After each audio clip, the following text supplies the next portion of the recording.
Hi, everyone. Welcome back. Members, we have quorum. I'd like to now call the 6 p.m. meeting of Budget Subcommittee for Scarborough and North York Civic Center consultations to order. I'd like to start with the land acknowledgement. We acknowledge the land that we are meeting on is the traditional territory of many nations, including Mississaugas of the Credit, the Anishinaabe, the Chippewa, the Haudenosaunee, and the Wendat people, and is now home to many diverse First Nations, Inuit, and Métis people. We also acknowledge that Toronto is covered by Treaty 13 with the Mississaugas of the Credit. I'm joined here by my Budget Committee sub-members, Councillor Shelley Carroll and Councillor Jennifer McKelvey. I'm Councillor Brad Bradford. It's great to have everyone here tonight. Are there any declarations of interest under the Municipal Conflict of Interest Act? Seeing none. At this point in time, as promised, we will recess the 6 p.m. meeting until we complete the 3 p.m. meeting. Members, the 3 p.m. meeting of Budget Subcommittee for Scarborough and North York Civic Center consultations has now resumed.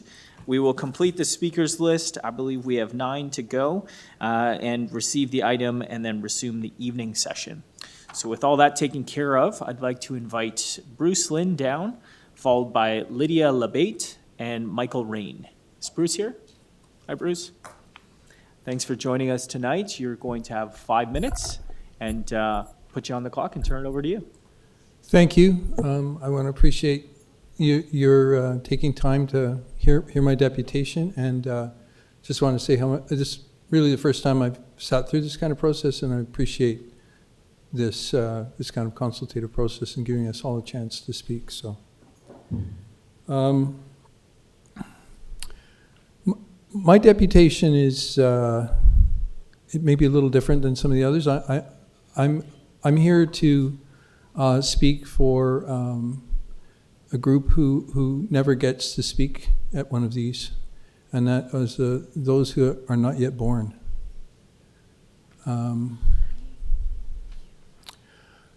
I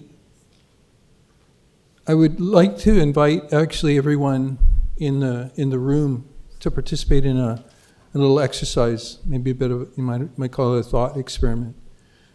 So I'm just going to invite you all to take a moment. If you need to, close your eyes, take a breath, whatever feels comfortable for you. Settle your mind. And call into your awareness a person from the year 2120. I'm going to invite you to consider calling into mind a young person, a person of possibly like in their 20s or thereabouts, just at that age when they're beginning to come into an awareness of what life presents them, the kind of problems that life presents them, the kind of opportunities that life presents them, and are making those kind of choices that we all make at that age and begin to make at that age. Is everyone with me? You got someone in mind? It doesn't need to be a specific person. I mean, we don't know who this person is yet, right? But I want to remind everyone that person is a real person. They're not yet born, but they will be here. Just as we were not born 100 years ago, when members of the Toronto community were sitting and debating the budget 100 years ago, and thinking about what kind of city we wanted to create together.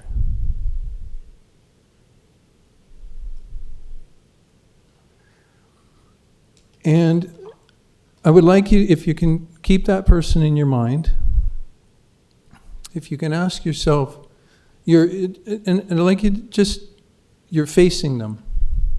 They're facing you. You're looking at each other's face. You're looking into each other's eyes. You're recognizing the humanity of one another. They know that you're their ancestor and that they never were able to know you, and you know that they're your descendant and that you do not yet know them.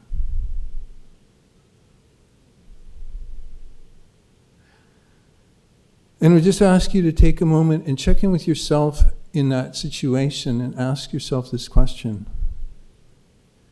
What are my greatest hopes for this person sitting in front of me?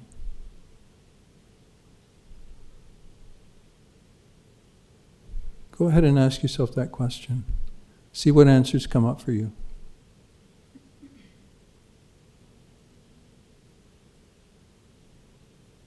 Does anyone want to share a response?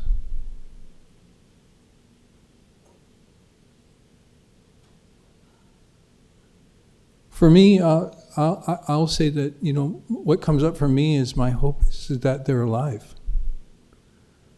Because I'm aware that in my heart, I'm not sure what the future will be 100 years from now. And that troubles me. And that leads me to my next question is, what are your greatest fears? What are my greatest fears for this person?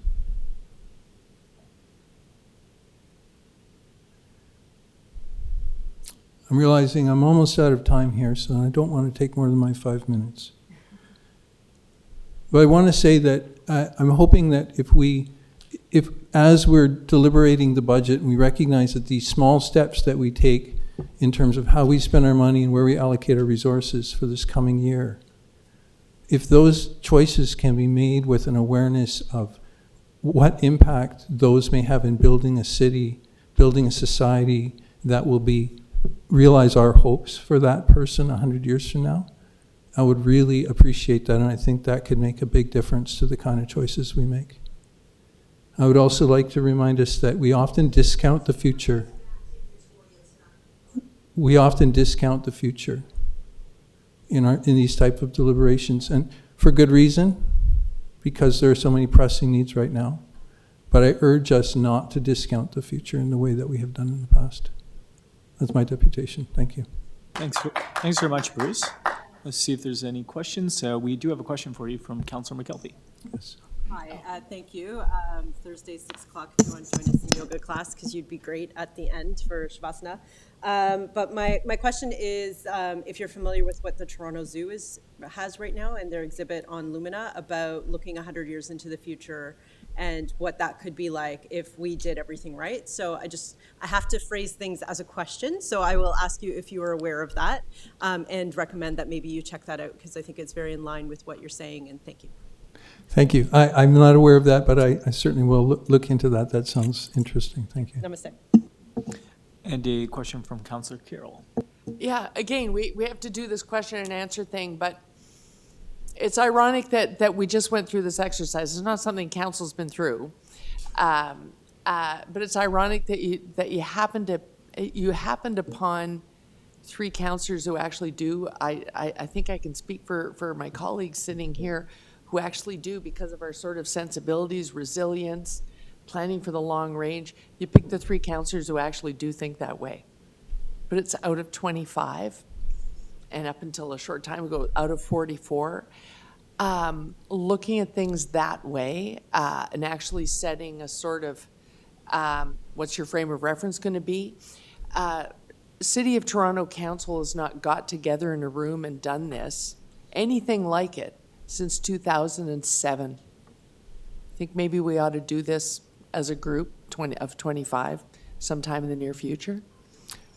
Absolutely. I think, it's the kind of thing you can do for yourself daily, just to remind yourself to ground each of your actions, each of your footsteps, every choice you make in care for the impact that it may have. And we can't know what the impact will be, but there's some things that we do know that we're putting off that we should be working on, or that, we're doing right now that definitely will have negative impacts for the future. So, Right. Yeah. Thank you. Thank you. Just very quickly, I really appreciate that generational reflection. As one of the younger members of council, I often think about, these investments that we need to make, whether it's transit, housing, infrastructure, social services, through that sort of generational long-term lens. Do you engage in these sort of exercises or reflections with different members of the community? Is that something that you've gone out and done before? You know, it's something that I'm coming into. The awareness, this particular awareness has been growing on me for some time, but it crystallized a couple of months ago when I attended what's called Work That Reconnects circle in Guelph, and we did an activity where we sat.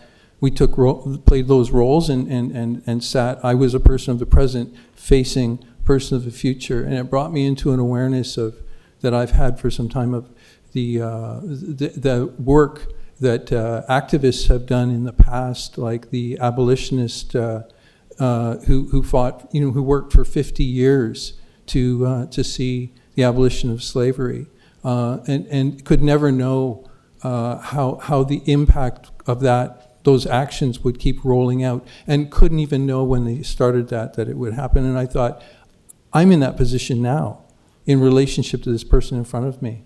The things that I choose to do right now will impact them, and it's up to me to have that same kind of faith and awareness of what I need to do, and ground myself in that same kind of awareness. So going forward, I will be working with a group of people to bring these kind of reflections into the community, yes. Well, keep us posted. It's very interesting because, like in the budget context, we're looking at our 2020 budget, right? So there's a very finite, like 1 year lens, and that's largely a product of the municipal framework in which we look at. Then we have longer, like 10-year capital plans for some of the bigger pieces. But there's definitely an element of the generational lens, and yet we set targets around 2050, things like that, and all governments do. But inherently, the political cycle doesn't last that long, and so it's challenging, I think, for a lot of elected officials to kind of take that longer term lens. So very much grateful for the deputation. Thank you for coming out. It gives us lots to think about. Thank you. Right. As I put this group together, and as I work with this group, would there be an openness to bringing like a circle of this type to City Council, or to and maybe doing some of that kind of work? Well, we'll start with those who are open to it. Okay, thank you. Very good. Thanks for the deputation, Bruce. Okay, that was very interesting. Lydia Labate, followed by Michael Rain and Toreen Clark. Is Lydia here? Lydia? Okay.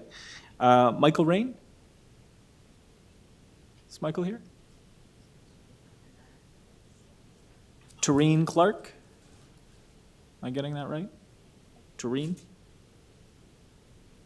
Jay Scott.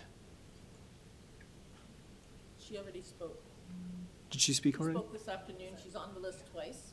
No, there's Chelsea. There could be two different Jay Scotts. Not sure. Okay. Okay. So Jay Scott one more time. There could be two. They are spelt differently on this list here. Sean Mahar, who is here. Thanks for joining us tonight, Sean. You know the drill. I'm over here. Do you need to hook up IT or anything? No, apparently You got the overhead. hook it up here, so you just have to do that. Okay, very good. You have 5 minutes. I'll turn the microphone over to you. So I'm not sure how visible that is, or if there's a way to zoom. It's good for me. Okay. Thank you very much for the opportunity to speak today. This is a budget that's occurring at a time in the life of the city that's really quite significant. The city has adopted several different, very important long-term strategies. Oh, terrific, thank you. That address fundamental issues in how our city operates. The recently adopted Housing TO plan is a long-term $24 billion plan to address the city's housing crisis that calls on the city to spend about $8 billion in investments at the city level. TTC just adopted its 5-year plan laying out strategies to put our transit system back on track that calls for $33 billion in investments over 10 years, including $660 million that we talked about today, and immediate investments in badly needed new streetcars and buses. The city's begun to address some of those challenges with the mayor and council adopting the new city building levy that adds millions to the city budget and grows annually. Those are changes that are not just important, but they're urgent. We've seen at the TTC ridership begin to slip down from its historic highs.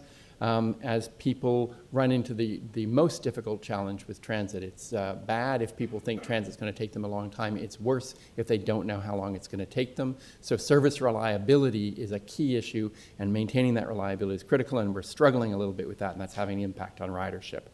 To do that, our 5-year plan says very clearly we need to get 60 new streetcars. We need to get them quickly, but unfortunately, up to this point, they have not been budgeted, and that's largely not because staff and the commissioners don't know we need them, but we haven't been able to identify the money and set that aside. The same is true with the buses. And in fact, the buses are incredibly critical because over the next 2 years, we're scheduling more maintenance on the subway. We're scheduling substantial maintenance on 3 of our major streetcar lines, Bathurst, Queen, and King, which is going to divert a lot of buses. And if we're not buying buses to replace those, that means that inner suburban councillors are going to see their constituents waiting much, much longer to get on transit. All of that speaks to a lot of challenges that we need to address by investing in the things that make our city work. The graph I just put up is a graph that shows how we've been managing to pay for things in the city over the last little while. The yellow line there shows the growth in how much we've asked transit riders to pay to make the system work. And it's grown by about 40% over the last 10 years, about 2.5 times the rate of inflation. Transit riders now pay about $290 million more every year than they paid 10 years ago to help run our transit system. That's a substantial investment that we've asked for from transit riders, and they have paid it. The line that's orange that goes through the middle and maps the blue line pretty closely is what we've asked homeowners to pay. The blue line is the rate of inflation, and homeowners are paying now just about at the rate of inflation over the last 10 years. With the new city building levy, they'll tick just a little bit over that, but they've mapped pretty closely to the rate of inflation. And so with those folks paying their share, the question has got to occur to people, how come we're so stuck? How come we don't have the $660 million we desperately need for those streetcars, as Dominic was saying, to prevent them from closing the line and making us pay a lot more for cars on a line that you have to start again and retrain people for? And the answer really is that bottom line, the gray line. That gray line along the bottom is what we ask commercial property owners to pay in terms of their taxes. Over the last 10 years, that's risen about 7%, or a little under half the rate of inflation. There's a lot of reasons for that. There is some provincial legislation and regulation. There's some policy decisions that the city made. But the bottom line is that's about a $250 million gap in how much money we have to spend on the things that make our city work, because we haven't been asking commercial property owners to pay as much as we've asked everybody else to pay. And if we do want to be able to enable the city to meet its needs, we do have to ask everybody to pay their fair share. Right now, there are legislative impediments to raising just the commercial property tax rates to catch up to where everybody else is in the city, but there are other tools that we have available to us. The City of Toronto Act gives council tools to be able to tax commercial properties in other ways, and in particular, the commercial parking levy is available to the City of Toronto. It's a tax that is on businesses, and in particular on businesses like big malls and big banks and big box stores that have big amounts of parking around them. And mostly where this kind of levy has been applied in other jurisdictions, small parking lots are exempted, and so it tends to be those larger property owners that pay. And according to the city's own 2016 KPMG study, it raises somewhere between about $150 and $500 million a year. So right about the middle of that is the gap between where commercial property taxpayers are and where they would be if we'd asked them to pay according to the rate of inflation like we've asked everybody else. So what we're suggesting is that we take a look at making sure that we make the investments that we need, the streetcars and the buses and the housing that we need to make our city work. That those capital investments can be supported by a commercial parking levy, because the city building levy isn't quite enough to cover that. And that would have a third benefit, which is it would relieve the 9% of our operating budget that we spend on debt. We spend about $300 million a year on capital from current and $500 million a year on debt for service. And that would give us a lot of room on our operating budget to do a lot of things like climate change that also really matter. Thanks. Thanks very much for the deputation. Any questions from committee? Councillor Carroll. I know you work with multiple organizations. The challenge with the parking levy is, I think, I don't think a lot of people understand who would pay it, where it comes from, and what it could generate. Are organizations doing that work in the community so that residents will understand it's worth and begin to encourage counselors to look at it?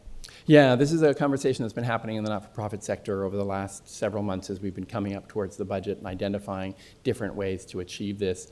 And you can see in some of the reports that have been coming out, people talking about some short-term fixes that are immediate, because a commercial parking levy takes a little while to implement, and making sure that people understand this is not like doubling the rate for on-street parking. It's actually a property tax. If you own a parking lot, like if you own a commercial building or if you own a residential building, a tax is applied to that parking lot, and you as the property owner pay that property tax on that parking lot. So it's not about adding a sales tax to the parking fees that you pay, or raising the rates at the Green P lots. It's about asking the York Dale Mall and asking the big bank towers with their big parking lots to chip in their fair share on the property tax. Yeah, Yorkdale Mall, for instance, has such a high-tech parking lot now that people are going there just because they like the way the parking lot is laid out. So in a way, it is their earner. Yep. So what we're suggesting is levying on that. Yeah, and you know, it's also not like those parking lots have no impact.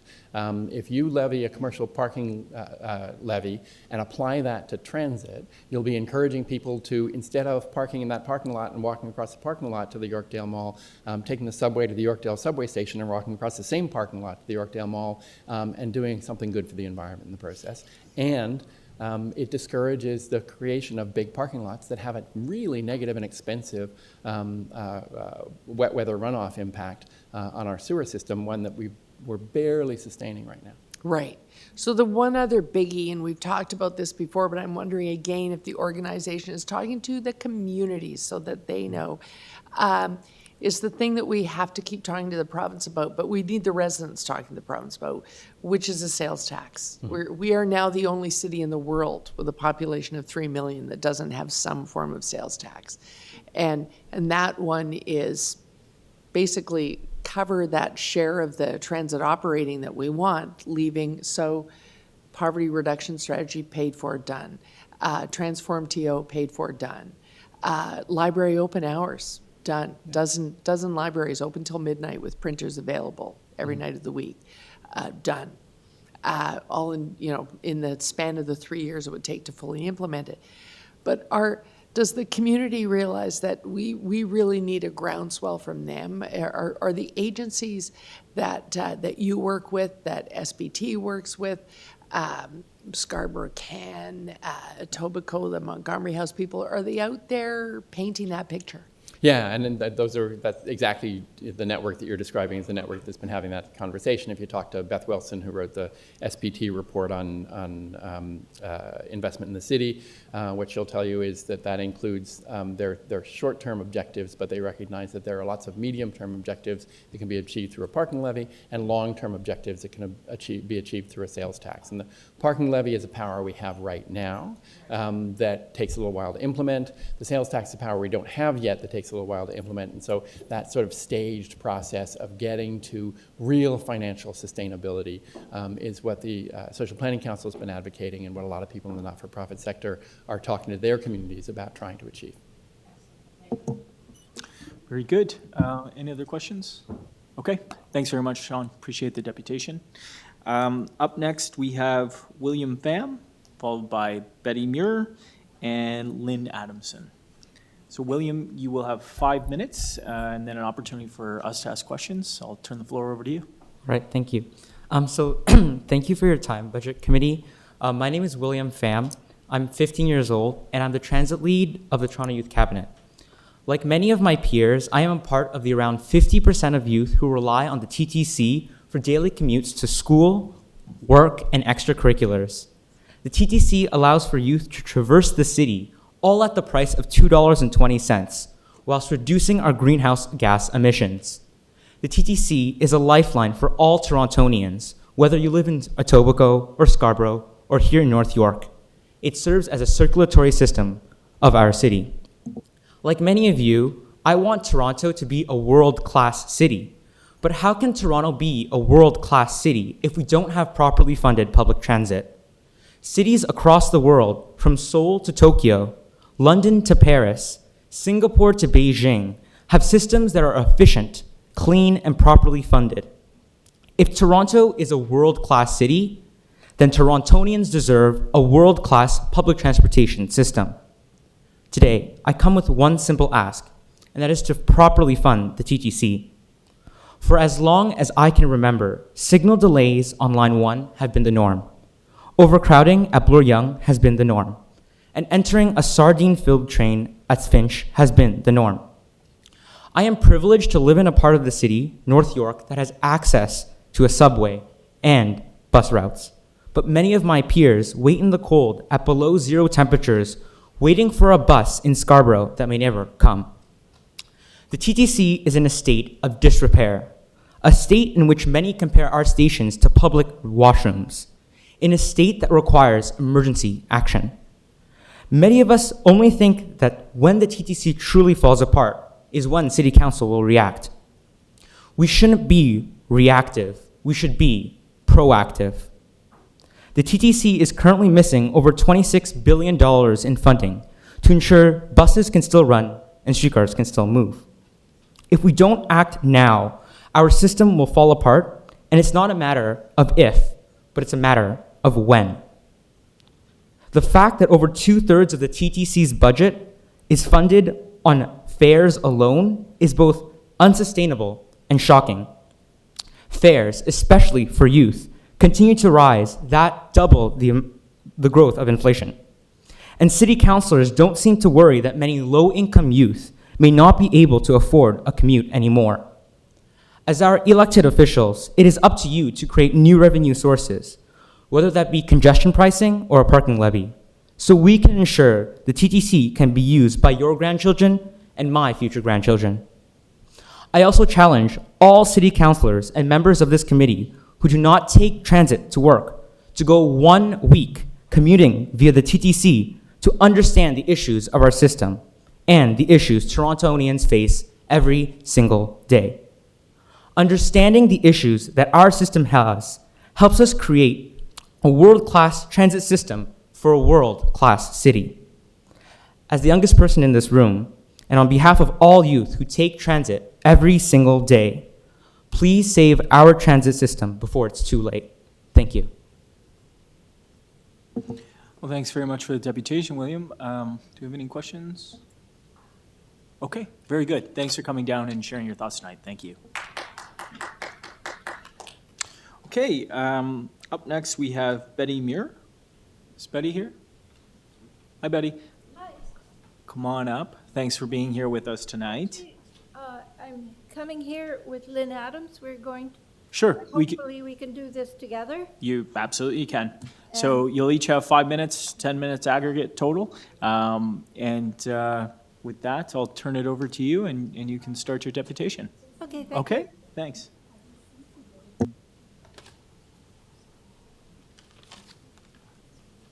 There. All right, Lynn. Okay. Okay, we're here on behalf of Climate Fast, a group of climate-concerned citizens based in Toronto. We need to act on climate fast.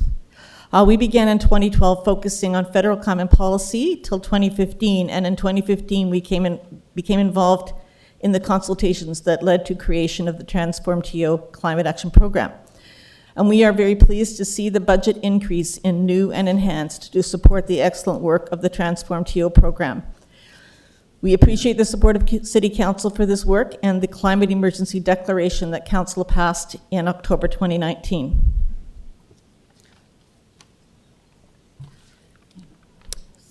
However, overall, the funding for climate action does not match the urgency and the action required. It's not our fault. We live in the safest place on earth. And who doesn't want to come and live in a safe place? Toronto's a great city, but there are a lot of things that you need to deal with, whether you like it or not. And and I'm going to just run through this quickly. You probably know it already, but I'll do it because that's who I am. So far, the global temperatures have risen on an average of over 1 degree. when I say 1 degree, if your temperature goes up a couple of degrees, you worry. You've got a temperature and you might be sick. It was the same with the Earth, right?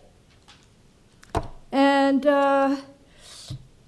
we've already seen extreme changes, of course, all over the world. We're hearing everywhere drought, flooding, fires, ice storms. The bushfires in Australia show us how scary the situation is, and we've had our own fires here, right? And fortunately, we will probably never experience that.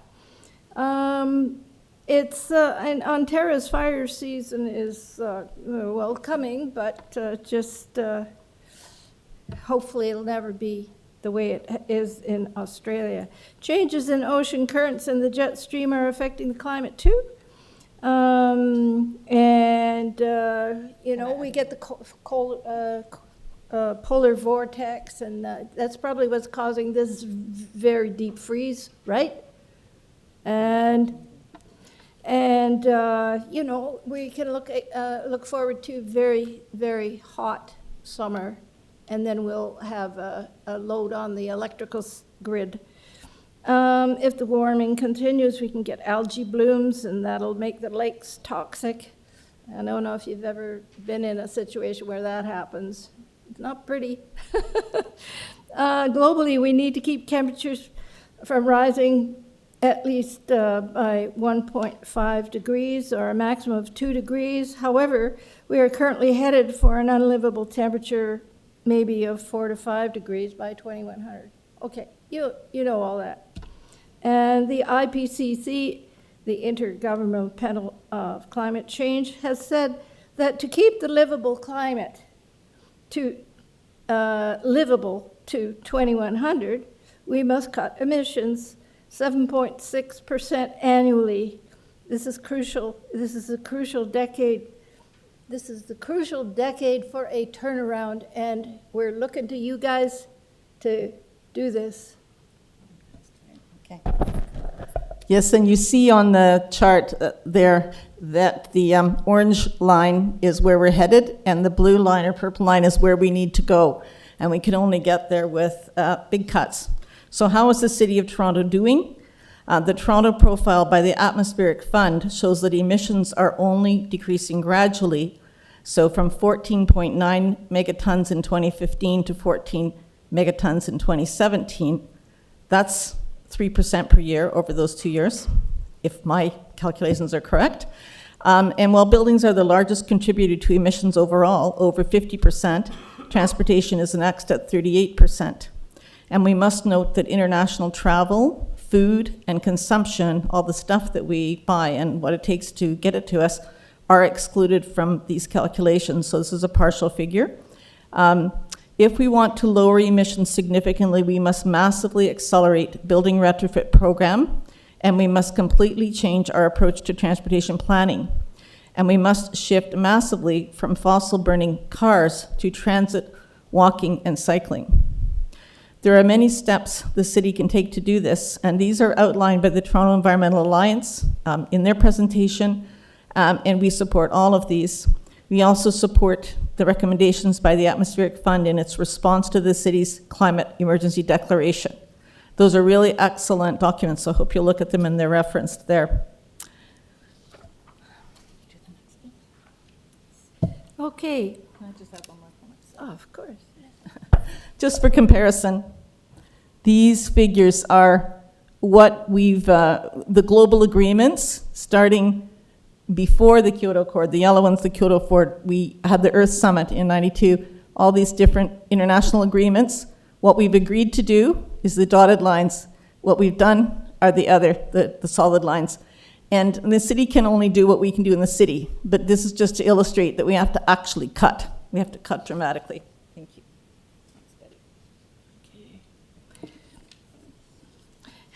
As our deputation time is so short, we'll just do three examples. The housing retrofits is one. At the current rate, it'll take about 1,000 years to retrofit all the buildings in the city. We need to do it in 30 years, if not 20 years, or even sooner, to match the urgency of achieving a zero carbon future. Ramping this program up needs to be a priority for the city and will create amazing job benefits for youth and underserved communities. Consideration needs to be given to the marketing of this program and providing staff support and financial incentives to encourage participation. Number two, of course, and it's been covered quite well, is transportation. While spending 44% of the capital budget up for transportation for the Gardner, we're not able to find $61+ million to fund the city's bike lanes program. Why not? And let's accelerate the express bus plan. And currently, roads are free while transit riders pay 75% of the cost of providing transit. If we want to shift riders to transit, we must shift the financial picture so it costs more to drive and less to use transit. And transit service must be improved as this will attract increasing ridership. One of Transform TO's goals is to achieve a shift to active transportation for 75% of trips under 5 kilometers. To do so, we need a walkable city, complete streets. We wish to highlight the example of the rebuilding of North Yonge Street. This will be coming before Infrastructure and Environment Committee in the next few months. We urge you to make this an example of support for Vision Zero and active transportation by building bike lanes and wider sidewalks and reducing the allocation of space on the road for cars. If we want to see change for the future, much reduced emissions, we need to see that change reflected in our planning. We urge you to put a climate lens on all council decisions. We urge you to increase funding for community grants for education and action at the neighborhood level, and we urge you to think big in terms of the changes needed to truly achieve a livable city for the future. For all those who are young now, this truly matters. It matters to the rest of the world, as those who are emitting the least in the global south are experiencing the worst impacts. We can reduce the numbers of climate refugees by doing our part to keep temperature rise to a minimum and global emissions down. Let us learn from Indigenous wisdom to think 7 generations ahead. Let us act on this positive vision together.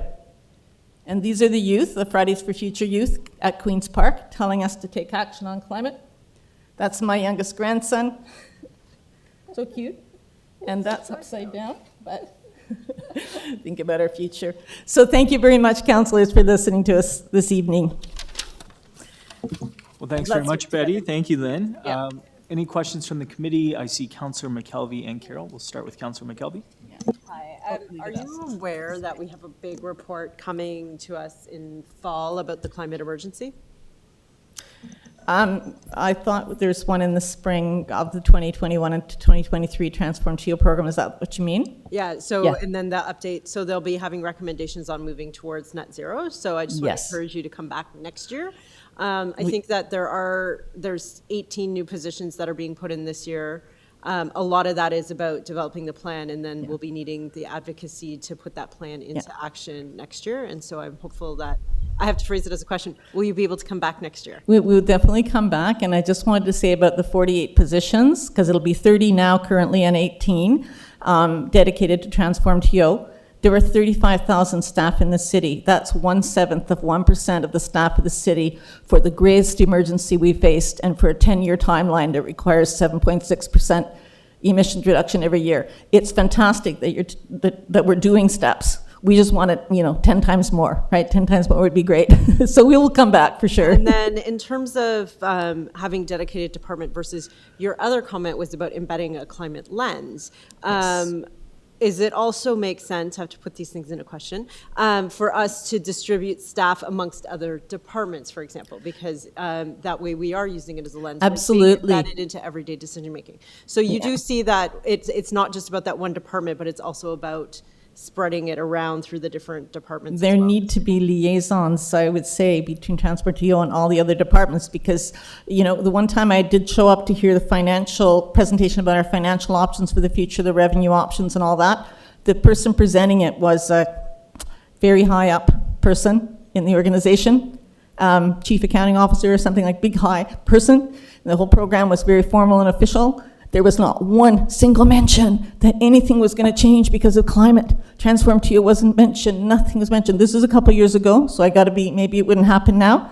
But yeah, chief financial officer or something. Anyways, it was, I just thought, how can we not bring it into every area? So yes, there need to be people planted in every department. We'd support that. And there is a new, I have to again phrase him as a question, but there is a new chief financial officer who is, she's very committed to applying this climate lens and resilience lens. And so did you know that we put forward a resilience motion that was saying to embed resilience into our budget process, and that she's in the process of looking at what that could be like for next year. That's fantastic news. Thank you. So we need you, again, We will. will you come back next year? Absolutely. Thank We're you. coming back. Thank you. We're in this for the long haul, right? We're in this for the transition for the kids. Thank you. I think we have a couple questions from Councillor Carroll. Well, just a quick question, Lynn. Yeah. How old is that youngest grandchild? 1 year old, same birthday as mine, December 23rd, just turned one. So we really don't need to think 7 generations ahead when in your chart where we hit the wall in 2050, he's only 31 No, years I old. am concerned about when he's 10 years old, to tell you the truth, because that's what you hear as ecological collapse is happening in 2030. If we The point- don't act fast, so their childhood will never even be the same. I think about that every time I see them, and it's a The big point I was worry. trying to make is similar. What I was saying is where it seems like a long way away in 2050, but you just showed us someone who's already alive, and he'll only be 31 in 2050. That is exactly right. Thank you. Only be 31. And we all know how fast if we look back from the age we are now, you and I, getting from 0 to 30 seemed to be 5 minutes of our life. 60. And we're almost there. Yeah. If I just add 65% of the wildlife is gone that was there when we were born. We're right now talking about transit lines that are going to take till 2050 to complete. Yeah. We actually are talking about now. Yeah, that's now. And ravine strategy is so important for wildlife and all that. There's so much more to say, but glad that we had the chance to say this much, and thank you. Betty Lynn, thanks very much for joining us tonight and debuting. Thank you.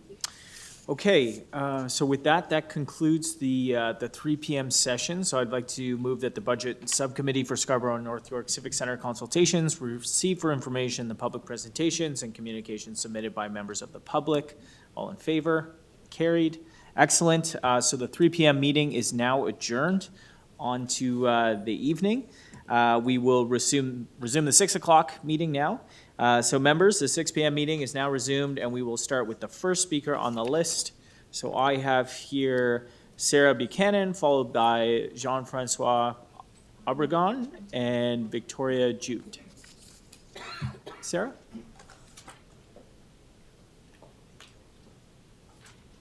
Hi, Sarah. Thanks for joining us. Hi, You have thanks. 5 minutes. Podium's yours. Great. Hi, everyone, and I'm excited to be the first speaker at the 6 p.m. meeting. So yeah, I'll be following hot on the heels of Lynn and Betty's presentation, also to talk a little bit about climate change and the climate emergency.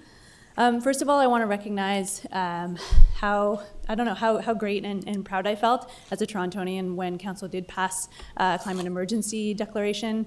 So I want to thank you for doing that. And I also want to thank you for adding in provisions into that motion that actually meant something in terms of how to accelerate the City of Toronto's actions on climate change, adding in commitments to come back with a plan for financing mechanisms in order to actually have the funds to address the scale of this problem. And I want to thank you for putting in, noting the high priority emission reduction areas like building retrofits and transportation as well in there. So taking a look at the budget for 2020, I did see some items in there to accelerate those high priority areas. I get the sense that you're probably not the councillors that I need to talk about how we need to do even more in those high priority areas. I get the sense that you probably want to do that and know that. So if I could, obviously I'd love to see, for example, all transit become free in order to pull people out of their gas-powered cars, et cetera, et cetera. But to do that, of course, we need money, we need funding, we need revenue tools. So I'd love to talk a little bit about what kind of tools would give us the power to scale up action in Toronto in order to really tackle the climate challenge. And as you know, for example, the current pace of building retrofits, I think Lynn mentioned it in her presentation, that it would take us 1,000 years at our current pace to hit the targets in Transform TO. That's at our current pace. We need to do it in a lot less than that, in 30 years. So how do we scale up? Knowing that the easy part of the plan is kind of over with. We now have a provincial government that isn't really helping, isn't really doing anything, and sadly is moving backwards on their climate action plan. And the city's gonna need to step up even more than they have already stepped up in order to keep that pace of action and scale it up. So, as I mentioned, in the climate emergency motion, you also committed to exploring financing mechanisms to adequately finance and encourage climate actions and adaptation for the 2021 budget cycle. I would love to see that happen in the 2020 budget cycle. I want to see that happen sooner, and I want to see the city commit to real tools to help this plan kind of grow up and move out on its own with its own funding. And it's kind of like a teenager moving out into their own apartment. And to see a plan that needs to be so big be able to sustain itself. So I think you've heard a few ideas for some revenue tools to be able to do that. We've heard a lot of talk about a potential parking levy. Sean mentioned that KPMG report, which said that I think it was somewhere between 100 and 500 million a year in annual revenues could come from a parking levy. We've also got potential road tolls and other essentially polluter pay mechanisms where we can tax the problem and use it to fund the solutions, and that would really help Transform TO and a lot of other actions that aren't even in Transform TO that are in a whole bunch of budgets scattered across the city. It would help them also to be funded and to scale up to address this problem. And to give you a little sense of the scale of funding here, the province cut, I think it was 50 some million dollars to the city of Toronto when cap and trade was cut. That was for 10 big projects to do things like retrofit buildings. And even that parking levy could fund about 10 times what the province gave the city of Toronto and then clawed back. And I want to thank you also for doing 8 out of 10 of those things anyway that the province scaled back on. However, I want to help you find the funding to do that. So that's why I will be back here when there are reports or motions, and I'll keep fighting for it, and I hope that you will too. Perfect timing. Thanks Nailed very it. much, Sarah. Nailed it. Questions from Councillor Carroll? Really, it was just a comment. I just wanted to say hello, long time no see, Sarah. Good to see you too. Sarah was a second floor employee for many years working on this file. You brought up at the very last minute the loss of the $2 billion in cap and trade. A lot of it would have gone to municipalities to do the work they need to do. Sometimes when provinces do those sorts of cuts, we, over the next few years, find ways to keep the work going with city funds. Should we try and fill those gaps and just keep moving at the pace we started out at? I would say to move even faster, but yes, I mean a lot of those projects that were canceled already were planned out. The designs were on the table, and that funding, essentially made those programs lose money that was already sunk into it. There were sunk costs. So yes, please move forward. And again, I sound like a broken record here, but revenue tools would help those programs move forward, and many more of them as well. Thank you. Okay, thanks very much for coming down tonight. Appreciate the deputation, Sarah. Up next, we have Jean-Francois Abregon, followed by Victoria Jewett and Alim Nathu. Jean-Francois, you'll have 5 minutes, and you can start your deputation when you're ready. Hello, thank you for the opportunity to speak tonight. I represent a group called A Voice for Transit. We're a group of students and recent grads from the Ryerson University, and our focus is on delays and overcrowding on the subway, as well as GO Transit within the 416. So I want to acknowledge the good work that's been done on the budget notes for the TTC document. I want to highlight some opportunities and maybe revenue tools that can help fund some of the ideas that we're presenting. So we've done some surveys of the public, and one of the things that people keep asking for are balances to show up on Presto fare gates. York Region Transit does this currently. Perhaps it can be integrated into the preventive maintenance that happens on the Presto fare gates that is a part of the TTC right now. Something else that we have is Wi-Fi on the transit network. There are times when people are stuck before Eglinton going southbound from Finch and there's a delay and you can't let your employer know that you're going to be late. So that would be an idea. If it cannot be funded with public funds, perhaps a procurement process to get the big carriers to do it would be a priority. Something else would be better transit equity for the inner suburbs. So currently I don't see anything on bus priority lanes or the bus rapid transit lines that have been proposed for Eglinton East, Jane, Dufferin, Steeles West, and Finch East. And I would say that perhaps that can be funded using development charges along those routes. If not, you may use a green bond. I know the City of Toronto has already issued 2 green bonds. Do you have a green bond framework in place that can be utilized for this? If it's going to cost $50 million, as the TTC has stated, then I can give the example of Mexico City that is using or has used the proceeds of a $50 million green bond to fund a 22-kilometer electrified BRT line that's under construction right now. What else? I would prioritize construction of the second platform on Bloor-Yonge Station. Again, there are, you may use development charges for this. There are condominiums that are being proposed in that area that do advertise, or I'm sure would advertise, proximity to the subway as a selling feature. So that could be one way of doing it. And if that is not prioritized, then I would recommend, we would recommend having funding for training of TTC employees so that when there are closures, they have preparation for dealing with that issue. I think back to what happened in January 2019 when there was that massive closure one morning, almost closure one morning, but there was a lot of disruption on the TTC system. What else? There's a need for 60 streetcars that's been talked about. When the funding does come for that, assuming it does come, here are some ideas for how to negotiate that contract, or maybe how that system, that those streetcars are designed. So one of the pitfalls of the streetcar right now is that it's kind of awkward to grab onto handrails that aren't there. So I would negotiate better design of that. So include that feature. Something else that right now you have seats that sort of face each other. And while it's nice to look at the waterfront, I would recommend eliminating part of those seats for the new streetcars simply because it's kind of awkward right now. People want to pack on, and you have these empty pockets and you have people still waiting. People don't want to move into those areas standing up. So to get more people on and reduce crowding on future streetcars, I would recommend creating more space for standing on the future streetcars that you're going to order. It will also help Bombardier with their sales of future streetcars on that, to that matter. What else do we have?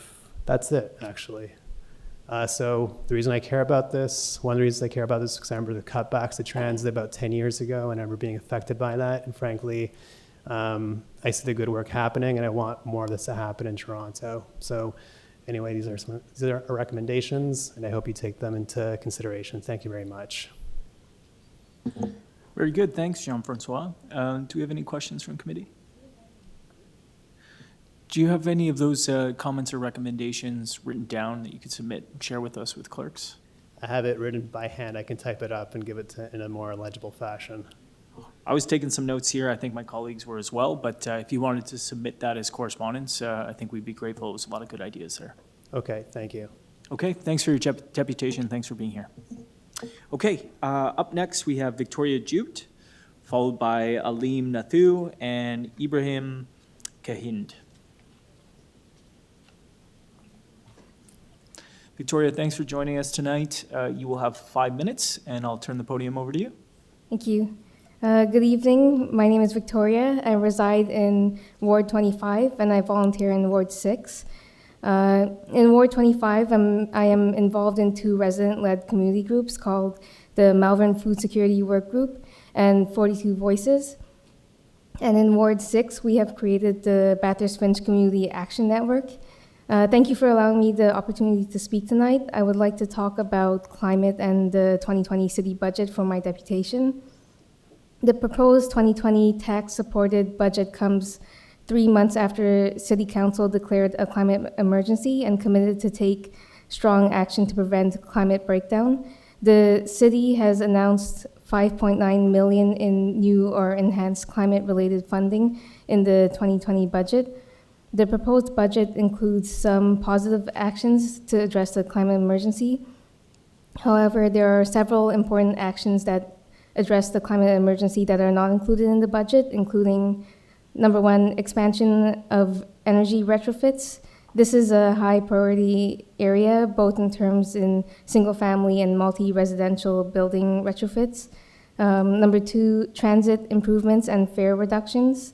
Number three, protected bike lanes. There is no clear commitment to complete the Bloor-Danforth bike lane in 2020, and 61.6 million of this city bike plan is unfunded.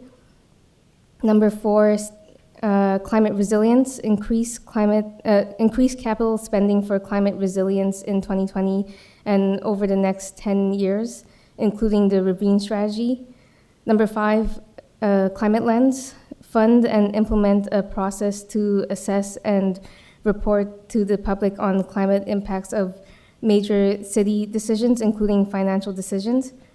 And number six, establishment of a dedicated climate fund. There is no mention of the city's commitment to develop a dedicated climate action fund in the budget, or any mention of potential revenue sources, for example, parking levy or congestion charge, which are supported by the Transform TO reference panel to help fund climate action. There's something that I want to mention regarding community engagement, that there are community-led groups that are already working on food, transit, waste, and energy at the local level. And the city can leverage these groups to help with the recommendations in Transform TO and also provide resources to these groups and the initiatives they are already working on, so that we're building on the work that is already being done in terms of climate mitigation and adaptation, and not necessarily starting from scratch. With regards to the two neighborhoods that I'm involved in, Malvern and Bathurst Finch, both neighborhoods has chosen food security as their big issue of focus for the Our Strong Neighborhood initiative funded by United Way. Food security done locally relates to climate resilience and can be a massive benefit for communities when there are climate emergencies like ice storms and floods. So this is just one example of an area of collaboration. I appreciate this opportunity to present my perspective and suggestions on the 2020 city budget, and I look forward to collaborate with the city further. Thank you. Thanks very much for your deputation, Victoria. Do we have any questions? Okay. I have one very quickly. The Danforth study, you mentioned bike lane, cycling infrastructure on Danforth as something that we should be moving forward in 2020. The study that's taking place right now is currently contemplating exploring a pilot opportunity as part of the study process. Would you like to see a piloted bike lane on Danforth in 2020? Yeah, that sounds great. Very good. Okay, thanks for the clarification. Thanks for your deputation tonight. It's wonderful to hear from you. Thank you. Okay, up next we have Aleem Nathu, followed by Ibrahim Kahind and Catherine Tate.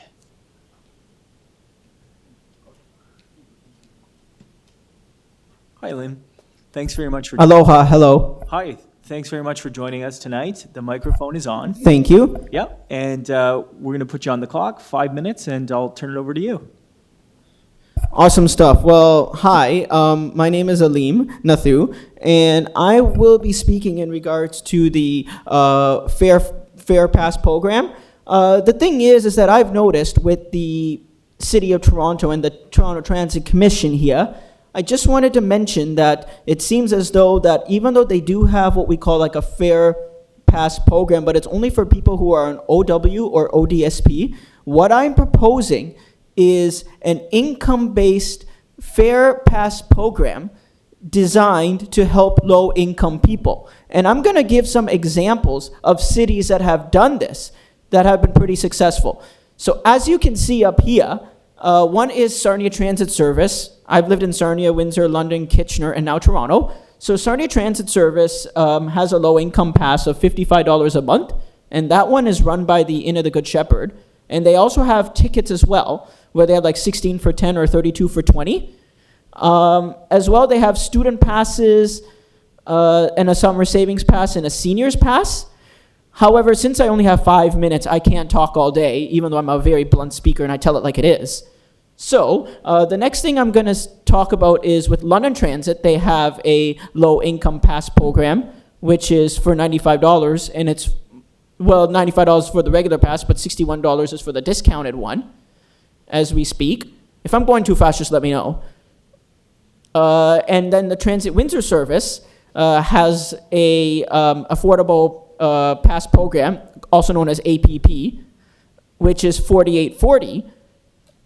Normally, it's $95.70 for a regular pass. However, they also have what we call half-off bus passes as well. In fact, I just want to mention that they also have what we call $47.85 for a 15-day pass as well, as we speak on that. And they also have what we call student passes as well.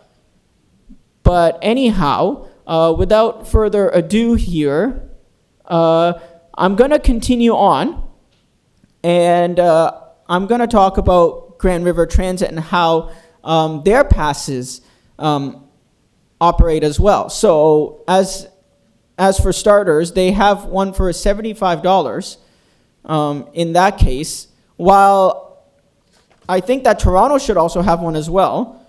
I also just want to mention a couple of things here as well. And I would appreciate your undivided attention.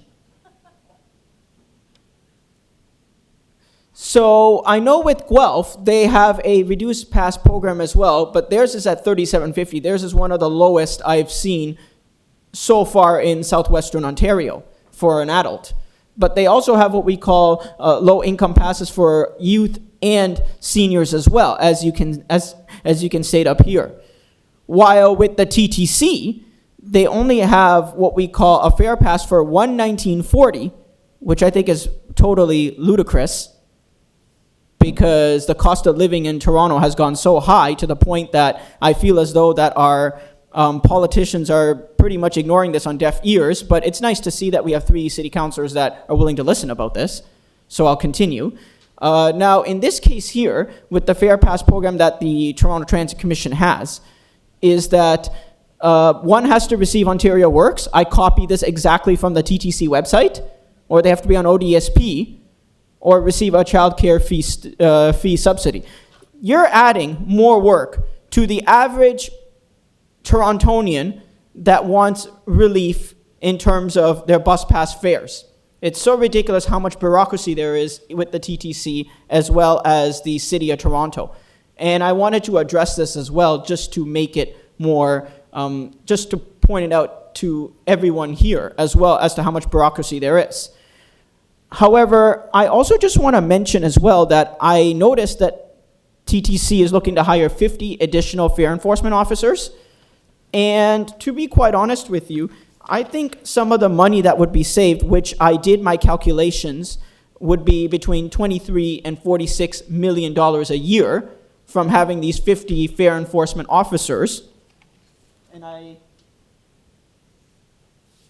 I did all the calculations of the wages per hour, and I multiplied it from 32 to 48 hours a week. And from what I see here is the average salary is $46,202.88 to $86,653.44.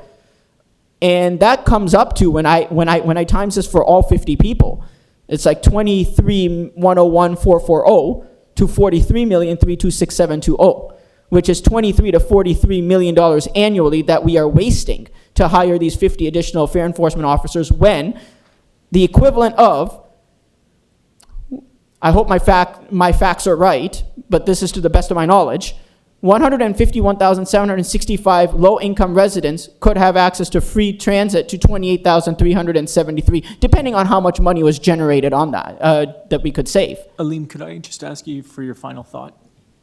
And then we'll probably have some questions. Okay, perfect. So my final thought of what I was saying is that there needs to be what we call a fair pass, which is 50% off for low-income people. That is the goal, because Mississauga has that and Hamilton has that as well. Okay, thank you very much. Thank Appreciate you. the deputation. I think we have some questions for you. Councillor Carroll. I noticed that what you show us is the current Fair Pass details. Are you familiar with what's proposed in this budget, though? Can you share that with the entire public, please? Because I mean, I don't think I read that.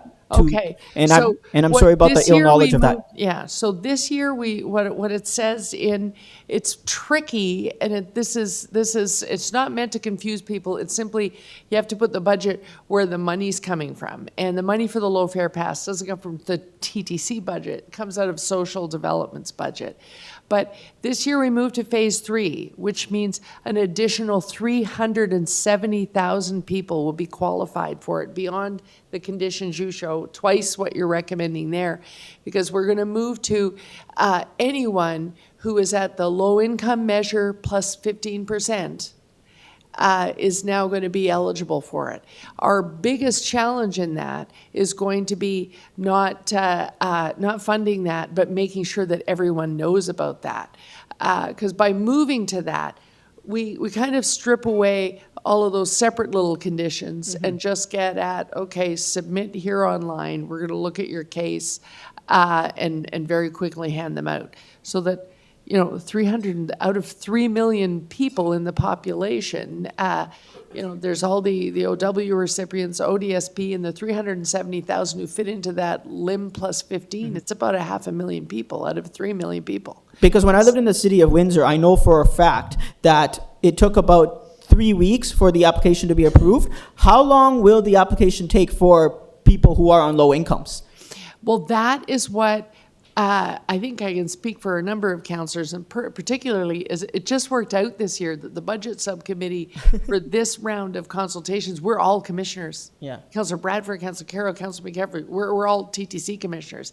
And so that's going to be, as board of directors, that's going to be the pressure we bring to bear on staff. Great to offer it. The city has given you the funds. Now, how fast can you get them on stream, and how far and wide can you communicate that this is available? That's the work that both our own city division and transit are going to do. But if you were not aware of it, I think you've already I'm sorry if I demonstrated- wasn't, Yeah. because it was but a you- last minute thing. But what you're doing is demonstrating we have a long way to go to communicate that. Yeah, am I right? Yes, absolutely. Yeah. Okay, we'll do that. That will be question number 1 when we get to Toronto Transit Commission next week. All right, How are you going to perfect. communicate it? Yeah. Great, thank you. Any other further questions? No, thank you. Thank you. Thanks, Aleem. I would just ask if you're interested submitting the notes there to clerks. I'd be happy to take a look at that, particularly this stuff from other jurisdictions, if you're able to do that. Thanks for your deputation and coming down tonight. I'd like to invite Aleem Nathu to come down. Ibrahim Kahind. Ibrahim? Hi, Ibrahim. Thanks for joining us tonight. Thank you. Good evening, everyone. You'll have 5 minutes, and I'll turn the podium over to you. Oh, thank you. My name is Ibrahim Obalola. I would like to make a deputation on social inclusion. Social inclusion is the process of improving the terms on which individuals and groups take part in society, improving the ability, opportunity, and dignity of those disadvantaged based on their identity. Sorry, Ibrahim, could you just go back a couple seconds? I think we were having a hard time just hearing you. Okay, I just paused your time. all right. Go ahead. There is a moral imperative to address social exclusion or marginalization in quote. If left If left unaddressed, the exclusion of disadvantaged groups can also be costly, and the costs, whether social, political, or economic, are likely to be substantial. The social and economic impact in terms of social interaction and community capacity building that leads to infrastructure development. It would impact politics by way of less participation in the political process. Thank you. Okay, thank you for your deputation. Just see if there's any questions from committee here. Okay, thanks very much for coming down tonight, speaking with us. Thank you. I would like to call Catherine Tate to the podium, followed by Caroline Nardes and Vincent Rochacon.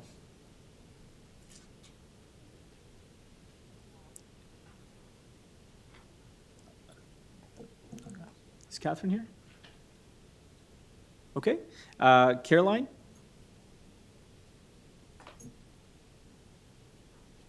Hi, Caroline. Thanks for joining us tonight.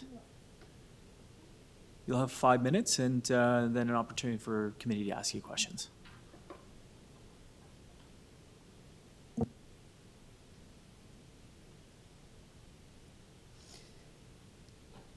So my name is Carolina Nardes, and I work as nutrition coordinator with Samantha Geek as volunteer at San Bonaventure Catholic School.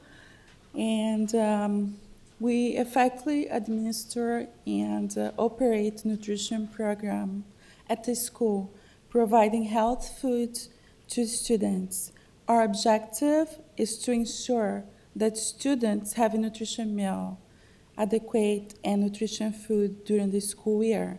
With the nutrition programs, we are able to provide proper nutrition meals for students so they can get nutrients and energy they need for the whole day to be able to learn.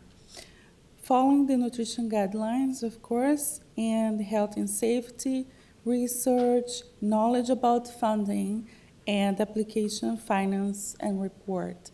So we participate of workshops which give us knowledge to be able to run the program as well. Our type of program, we chose morning meal, and then we make sure at least 3 items are in the bin, which are for our school program are grains, dairy, and fruits and veggies. We also can add proteins to the bin. Our menu consists in very healthy food, fresh and whole grain, respecting children's allergy and individuality and culture.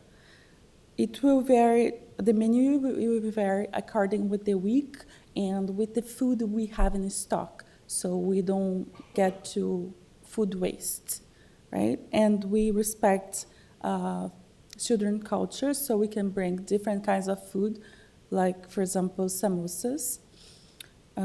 We also respect different days, like holidays, Christmas Day, Easter, Halloween, so we can bring different kinds of food, different kinds of food that they never tried before, different fruits. We can make a sandwich day, omelette day. We can make a welcome back to school day, and with those days, we can bring different items. We are always looking forward to bring new items. We also freeze yogurt tubes, and we give them frozen because this is what the students request us, so we also respect the students' opinion. We are a big school, so we are serving 585 students per day. And this number, if you think about the month, like 25 days, it will result in 14,625 meals served. This program is universal, so it's offered for all students regardless of ability to contribute financially, respect religious restrictions, and works to accommodate allergies. The programs receive funding from the city and the provincial of Ontario, although this income is not sufficient for the whole year. So for that reason, we also need contribution or support from the community. We also considering some government cuts, so we are concerned and uncertain about the funding.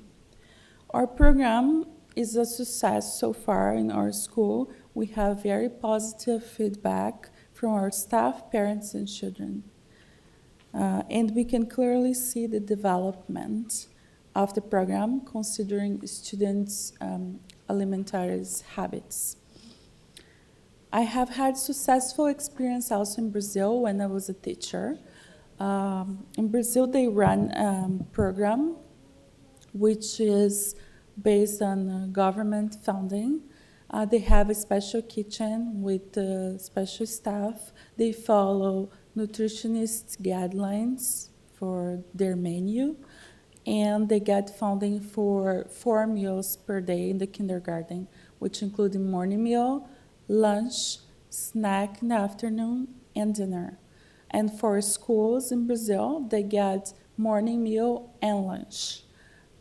This is respecting like all government schools and looking forward to give the students nutrition food and also helping the poor community. Could I ask for your final thought there, Caroline? Yes. So, 1 second.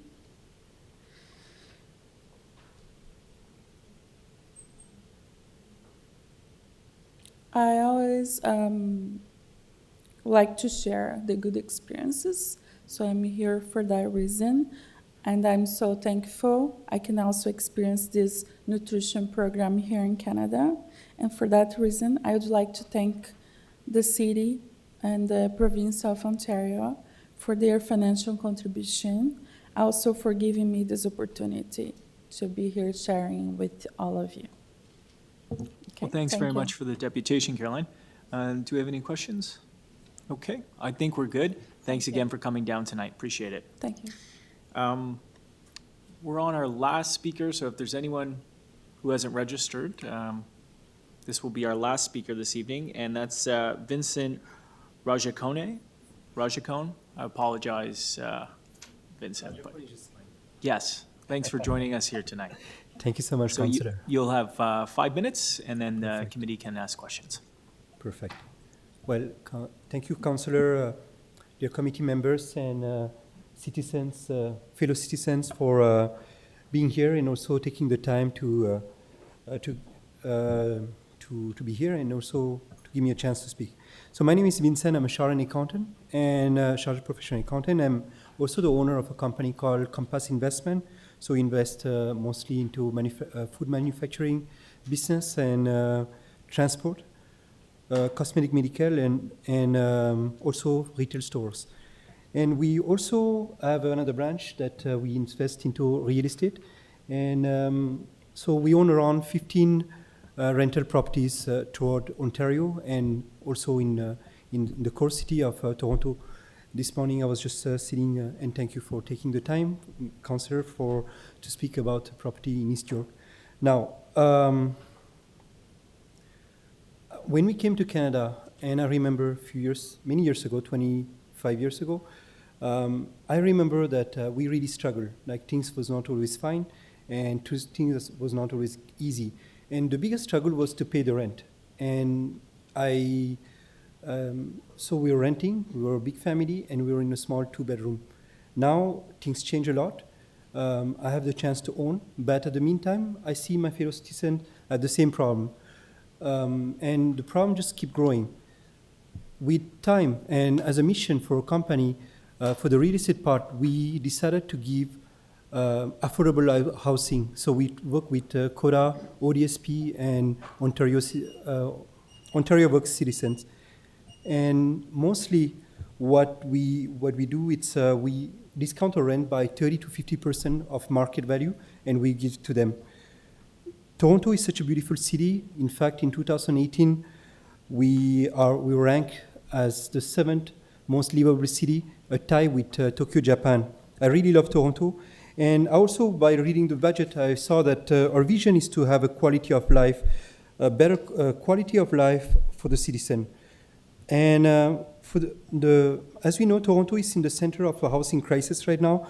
Economy 101, there's a short supply, high demand, so automatically the price goes up. And with a population in the great GTA of 6 million people, and more immigrants coming in the city, the issue will be just keep growing. Now, as I say, also the people are suffering, and the average salary is around $19 to $20 per hour. So that makes $3,200 gross, taking off an average rental of $2,300 minus the taxes, of course, on the gross at the very beginning. You are very lucky if you are left over with $300. Then you have to pay your public transport, your food, and maybe have a little bit of fun, which I doubt. So I really want to focus on affordable housing, affordable places, rental to live. And I really believe it's very important for a fellow citizen. So because of this, a lot of people are pushing outside the city now. So they're going outside Brampton, and they're trying to come inside to work.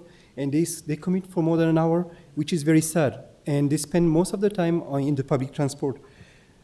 Last year, when the City House Now initiative was created, 3,700 affordable houses was created. That's amazing, but the problem is 181,000 people was on the list, on the waiting list.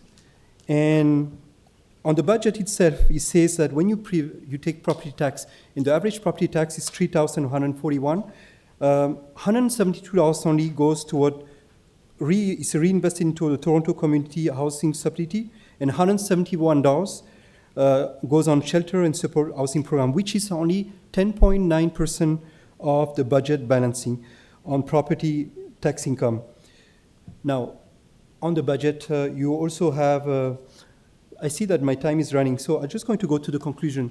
I would like to suggest a few things. Maybe one of the things, according to section 37, on the building permits and zoning, and to get zoning certificate, let's make it a little bit more easier. You have a program for the laneway housing, and I myself applied for one or two properties, and I saw that it's really a marathon, and also it's very hard to get hard to get to the approbation. Now the second thing is, I know that you guys are working on a garden house called also the coach houses. Let's work in a way that it's much easier to get approval. Now, on zoning, Montreal have an amazing zoning, which is allowing a lot of properties to be duplex, fourplex, triplex, and which is actually a two-in-one. Affordable housing, but in the meantime, in a small lot, we can have more people living there. And last, it's really have some kind of incentive for landlords who are willing to cut the rent by 30 to 50%. And if you can do something on property tax or some kind of initiative, that would be a good thing. So I see that I just went over my time, so. Great. Thanks very much for your deputation, Vincent. Any questions? I will just ask very quickly, are you aware of the study and the report that we have coming back on the missing middle and the yellow belt to Planning and Housing Committee? No, I'm not aware of the number study. of the things that you're talking about with the zoning bylaw and the deemed yellow belt, this is looking at adding some gentle density into those neighborhoods and exactly the housing typologies that you're talking about, duplexes, triplexes, quads, apartment buildings, as it relates to our zoning. That's something that we've asked staff to take a look at and explore new opportunities across the city, particularly outside of the downtown core where much of that is permitted. So that'll be coming back and something to keep your eye on. I will surely keep Okay, an eye on it. thanks Thank very you much so for joining us tonight. Thank you again. Okay, I think we do have one more deputant. The closer for the evening, John Paul Morgan. Thank you very much for joining us. It's great to have you here, and you will have 5 minutes. Thanks very much. We'll turn it over to you. Actually, I think I'll put those up in a moment. So first of all, thanks Councillors Bradford, McKelvey, and Carroll for your work on the city's budget this year and for holding these public deputations today. So I'm here as a concerned citizen to essentially beg for more investment to mitigate climate change. I'm pleased to see that there is enhanced spending in this year's budget and new positions in terms of personnel opening up in the Energy and Environment Division being funded in the budget, but it's not enough. The Transform TO Climate Action for Healthy, Equitable, and Prosperous Toronto report issued by the city says that the city is going to need to invest around $60 billion between 2017 and 2050 to achieve the climate targets that are set out in Transform TO. And that works out to roughly $2 billion a year, whereas in the current budget, it appears that we're investing on capital roughly $15 million a year. So we're obviously well below the levels that will need to be on average between now and when we complete this transition to hit the targets that the city has universally adopted. Council adopted Transform TO unanimously in my recollection. So one thing to point out without going into detail, obviously, is that a lot of these investments, these massive investments in public transit and in electrification are going to save money over the long term by saving energy, by making Toronto a more efficient place to live and do business. So while $60 billion represents a massive investment, these are investments that are going to make our city better, and a lot of these investments are going to save money according to the city's modeling. So to put the funding in the perspective of one program that the city runs, the Home Energy Loan Program, that offers up to $75,000 to homeowners to improve and reduce the carbon of their homes. I'm pursuing this for my home to try to zero out the carbon that I produce. And at the current funding levels, HELP could do around 200 homes a year. And obviously that's not going to be enough to transition Toronto to a zero carbon city by 2050. $2 billion is 26,000 homes a year. Now, obviously, HELP's not the only program, but it's emblematic of the kind of thing you could do if this was invested properly. So I want to show you a graph. These are emissions pathways. So the darkest line is the historical emissions that the world has created. And then the future lines, or the paler lines, are the different curves that we would need to follow in order to maintain the world at a below 1.5 degree level, or essentially the sort of Paris climate commitments. So the longer we wait to start reducing those greenhouse gas emissions, the steeper the reduction has to be to have any hope. And as you can see, if we wait around 12 years, we essentially have to reduce to zero over the span of 1 year, which is patently impossible to have any hope. So the pathway that is highlighted with the little notation there is the least painful pathway, but it's the one that involves starting funding this all most urgently. Now, I'm obviously aware that this is too far in the budget process at this moment to divert such a massive sum of money, but I'm also aware that there's a mid-year adjustment that goes on, and that planning for next year's budget is going to essentially commence immediately upon completion of this year's budget. And so if the city has any hope of hitting the commitments that it's already made to itself and to its citizens under Transform TO, the rate of funding has to increase exponentially to that $2 billion level very quickly. And a lot of these investments are just going to make Toronto a better place and save the city money in the long term. So thank you very much. And I've dropped off these written deputations as well. Wonderful. I think we have a question for you. I'll turn it over to Councilor Carroll. I was going to ask you if we could have that graph, so that's that out of the way. I don't know if you were here earlier, one of the earliest deputations, well, actually, it was the tail end of the day sessions. But you know, talking about delaying and having to fund it now, but you went at doing all these things provides financial return.